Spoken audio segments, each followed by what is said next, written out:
नमस्कार, exam happy by Jharkhand channel में आपका स्वागत है। तो दोस्तों जुड़ चुका हूं मैं यहां पर आपके लिए जेटेट परीक्षा 2025-26 की तैयारी को लेकर के। तो आप सभी जेटेट का परीक्षा देने के लिए तैयार होंगे।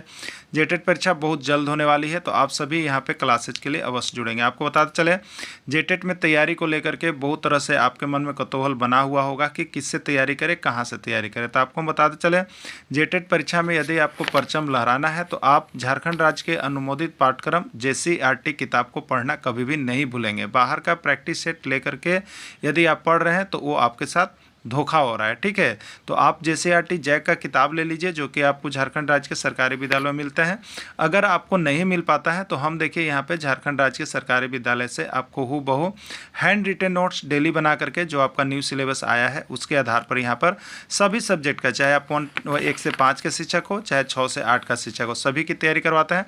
आप घर बैठे यहाँ पर क्षेत्रीय भाषा छोड़ करके सभी सब्जेक्ट का केवल 500 रुपये में तैयारी कर सकते, जिसके लिए देखिए यहाँ पर आपको मोबाइल नंबर दिया गया है 9631054226 पर आप संपर्क करके यहाँ से सभी कोर्सेज परचेज भी कर सकते हैं, तैयारी भी कर सकते हैं। बहुत सारे कोर्सेज बन गए हैं, तो आप अवश्य संपर्क कर लेंगे, घर बैठे ही तैयारी यहाँ से हो जाएगी। चलिए देखते हैं आगे विचार को हम लोग यहाँ पे देखेंगे। ठीक है, देखिए आपको जेटेट न्यू सिलेबस में हिंदी का जो बनाया गया है, हिंदी आपको कितने मार्क्स का है? 15 मार्क्स का है। ठीक है, 15 मार्क्स के अंतर्गत आपको यहाँ पर जितने भी सिलेबस दिए गए हैं, ठीक है, उसको हमने यहाँ पे आपको कंप्लीट करवा दिया है। साथ ही साथ क्वेश्चन बैंक भी आपको कंप्लीट करवा दिया। ठीक है, अब देखिए यहाँ पे जब कंप्लीट हो गया आपका क्वेश्चन बैंक भी और ये भी, तो उसमें देखिए छोटे छोटे प्रश्न बीच बीच में कहीं छिपे हुए हैं, जो कि यहाँ से उभर के आपके एग्जाम में रहेंगे। ठीक है, तो उसको भी हम यहाँ कड़ी में आपको जोड़ने का काम कर रहे हैं। तो आप किसी भी चीज़ को कमज़ोर नहीं समझ के जाएंगे, जो आपके लायक है वो हम आपको यहाँ पे प्रोवाइड कर दे रहे हैं कि जिससे आपका एक भी प्रश्न छूटे नहीं। ठीक है, तो इसी के अंतर्गत देखिए बहुत ही छोटा पार्ट है, एक टॉपिक आपका वर्ण विचार। ठीक है, तो वर्ण विचार को भी आप कंप्लीट करके जाइएगा, यहाँ से एक प्रश्न हो सके कि आपके एग्जाम में आ जाए। ठीक है, देखिए तो सबसे पहले वर्ण कहते किससे है, यही प्रश्न देखिए आपका जेटेट में आया हुआ था। भाषा की सबसे छोटी ध्वनि जिसके और टुकड़े नहीं किए जा सकते कहलाते हैं। ठीक है, तो भाषा की सबसे छोटी ध्वनि जिसके और टुकड़े नहीं कर सकते उसी को वर्ण कहते हैं। ठीक है, उसी को वर्ण कहते हैं। ठीक है, तो भाषा की सबसे छोटी इकाई कौन हो गई? ध्वनि या वर्ण हो गई। वर्णमाला किसको कहते हैं? तो वर्णों के क्रमबद्ध समूह को वर्णमाला कहते हैं। ठीक है, वर्णमाला कहते हैं। भाषा की सबसे छोटी इकाई कौन हो गई? वर्ण हो गया। ठीक है, और वर्णों के समूह को क्या कहेंगे हम लोग? वर्णमाला कहेंगे। देखिए यहाँ पे अब जो है, हिंदी वर्णमाला में 11 स्वर, 2 अयोगवाह, 33 व्यंजन, 4 संयुक्त व्यंजन तथा 2 अन्य वर्ण होते हैं। ठीक है, ये देख लेना है। चलिए स्वर में कौन कौन आता है देखिएगा, अ, आ, हर्षई, दीर्घई, हर्षु, दीर्घु, री, ए, ओ आता है। ठीक है, और अयोगवाह में कौन आता है? अंग अ आता है। यही प्रश्न पूछा गया था कि इसमें कौन अयोग्यवाह है, प्रश्न यही आया था, कौन अयोग्यवाह है। नीचे ऑप्शन था अ, आ, हर्षई और अंग, तो अयोगवाह में अंग और अ वाला आएगा, तो राइट आंसर अंग और अ होगा। ठीक है, चलिए व्यंजन में कहाँ से शुरू हुआ? तो व्यंजन में हम लोग यहाँ से शुरू कर दिए, क ख ग घ अंग, च छ ज झ ट ठ ड ढ ध त थ द ध दंत न, प फ ब भ म, य र ल व। उसके बाद हो गया तालव स मूर्धन स दंत स ह। उसके बाद हो गया संयोगी छ त्र और ज्ञ। ठीक है, देखिए यहाँ पे इसको जो है ना, यहाँ पे देखिएगा ये 5 कॉलम, क वर्ग, च वर्ग, ट वर्ग, त वर्ग और प वर्ग, ये कितने हैं? 5 हैं। तो इस सभी को हम लोग देखिए कहते हैं स्पर्श व्यंजन। इस सभी को क्या कहते हैं? स्पर्श व्यंजन। यानी स्पर्श व्यंजन का संख्या कितना हो गया? तो 5, 10, 15, 20, 25, इसकी संख्या हो गई 25। ठीक है, फिर नीचे आ गया य र ल व, देखिए ये 4 गो है, ये 4 गो, तो इसको हम लोग कहते हैं अंतस्थ व्यंजन। ठीक है, य र ल व। ठीक है, उसके बाद देखते हैं तालव समूधन सदन सह, 4 गो ये है, तो इसको हम लोग कहते हैं ऊष्म व्यंजन। क्या कहते हैं? ऊष्म व्यंजन। ठीक है, और उसके बाद बच गया छत्र गया और स्र, तो इसको हम लोग कहते हैं यहाँ पे संयुक्त व्यंजन। याद रखिएगा प्रश्न यहीं से बनते हैं। ठीक है, क्या पूछेगा? इसमें कौन अंतस्थ व्यंजन है? तो अंतस्थ व्यंजन में य र ल व। इसमें कौन ऊष्म व्यंजन है? तो उस व्यंजन में तालव समूधन सदन स और ह। ठीक है, इसमें कौन संयुक्त व्यंजन है? छत्र गया और स्र। क्लियर, ये पूरे में से एक प्रश्न आपका एग्जाम में रहेगा। ऐसे हम लोग और उसको देख लेते हैं। ठीक है, हिंदी वर्णमाला में कुल 52 वर्ण है। कभी कोई प्रश्न आ सकता है कि हिंदी वर्णमाला में कुल कितने वर्ण हैं। वर्णों के भेद को देखेंगे। उच्चारण में प्रयोग की दृष्टि से वर्ण के दो भेद होते हैं, एक को स्वर वर्ण कहते हैं, दूसरे को व्यंजन वर्ण कहते हैं। ठीक है। स्वर वर्ण किसको कहते हैं? तो जिन वर्णों का उच्चारण स्वतंत्र रूप से या किसी अन्य वर्ण की सहायता के बिना होता है उन्हें स्वर कहते हैं। हिंदी वर्णमाला में कुल 11 स्वर है। अ, आ, हर्षई, दीर्घई, हर्षु, दीर्घु, ऋ, ए, ऐ, ओ, होता है। ठीक है। उच्चारण में लगने वाले समय के आधार पर स्वर के 3 भेद होते हैं। स्वर के कितने भेद होते हैं? 3 भेद होते हैं। हर्ष स्वर, दीर्घ स्वर और लुप्त स्वर, 3 को होते हैं। हर्ष स्वर कितना है? 4 है। अ, हर्षई, उ और री। ठीक है। आ, दीर्घई, हर्षु, दीर्घु, ए, ओ, ये है। ठीक है। इसको याद रखिएगा, सजा लीजिएगा कि हर्ष स्वर जिसको कम समय लगता है उनकी संख्या 4 है। दीर्घ स्वर जिनको ज़्यादा समय लगता है उनकी संख्या 7 है। और यहाँ पे लुप्त स्वर जिनका उच्चारण में तिगुना समय लगता है उसको लुप्त स्वर कहते हैं। इसमें ओम का नाम आता है। किसका नाम आता है? ओम का। तो इसका प्रयोग किसी को पुकारने के लिए किया जाता है। क्लियर? चलिए, अयोग्य वा क्या है? अयोग्य वा। हिंदी वर्णमाला में अंग और अ, अंग और अ, इसको हम लोग क्या कहते हैं? अयोग्य वा कहते हैं। इसको हम लोग क्या कहते हैं? अयोग्य वा कहते हैं, अंग और अ को। ठीक है। अनुस्वार जिनका उच्चारण नाक की सहायता से होता है, चंद्रबिंदु होता है, ऊपर अनुस्वार देते हैं, उसको अनुस्वार कहते हैं, जिसे पंख, हंस, कंस, पंचम, गंगा। ठीक है।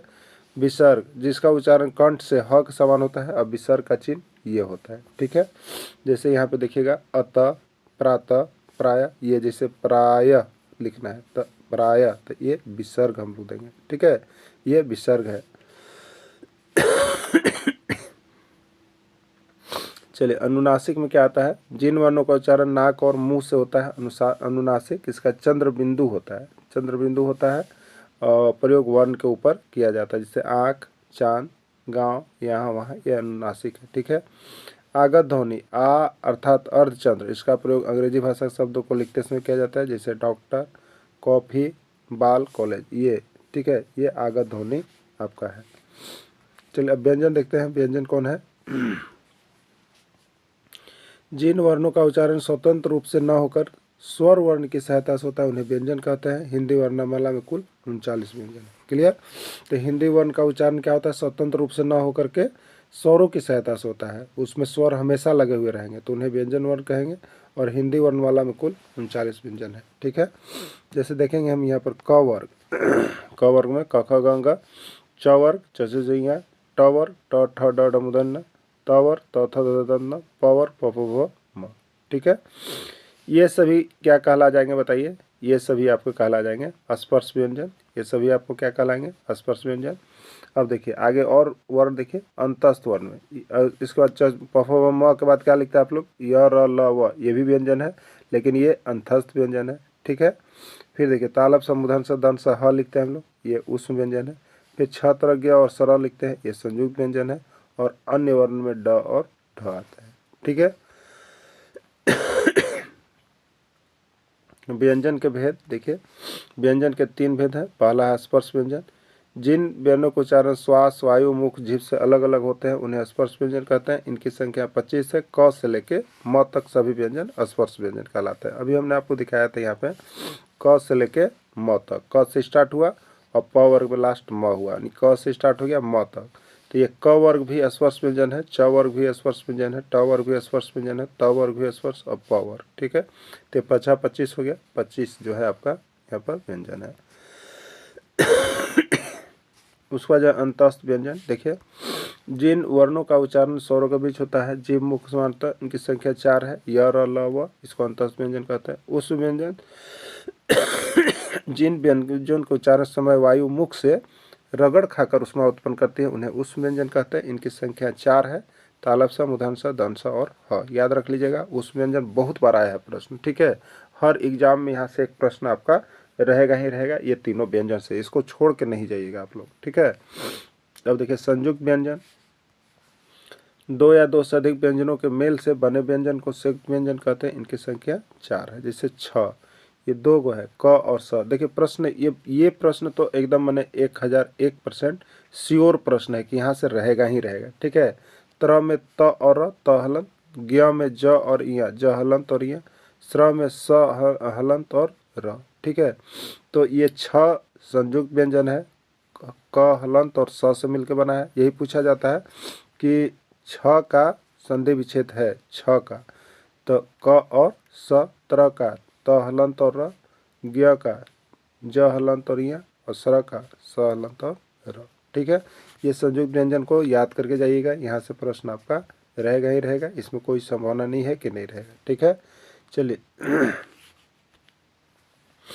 प्राण तत्व के आधार पर व्यंजन के 2 भेद होते हैं, अल्प प्राण और महाप्राण। यहाँ से प्रश्न पूछता है कि इसमें अल्प प्राण कौन है, इसमें महाप्राण कौन है, याद रख लीजिएगा। ठीक है, देखिए याद रखिएगा अल्टरनेट चलता है, जैसे आप लिखिएगा ना क वर्ग लिखेंगे तो क, ख, ग, घ और अंग। ठीक है, तो यहाँ से स्टार्ट कीजिएगा क से अल्प प्राण और यहाँ से महाप्राण, फिर अल्प प्राण, फिर महाप्राण, फिर अल्प प्राण। ठीक है, हो रहा है ना। तो क अल्प प्राण हो जाएगा, ख महाप्राण हो जाएगा, ग अल्प प्राण हो जाएगा, घ महाप्राण हो जाएगा, अंग अल्प प्राण हो जाएगा। ठीक है, तो देखिए वही यहाँ लिखा क, ग और अंग, और ये देखिए ख और घ यहाँ आ गया। तो अभी आपको कैसे लिखना है, इसको दिमाग बिठा लिया ना, याद नहीं करना है ज़्यादा, इसको समझिए क, ख, ग, घ और अंग।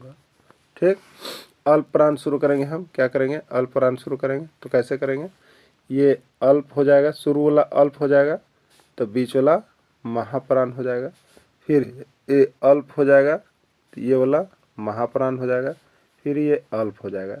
तो अल्प में क आया, अल्प में ग आया और अल्प में अंग आया, और महाप्राण में ख आया और घ आया। ठीक है, देखिए यहाँ दिया हुआ है ना क, ग और अंग, ख और घ महाप्राण, ऐसे करके इसको बना लीजिएगा अल्टरनेट, समझ गए।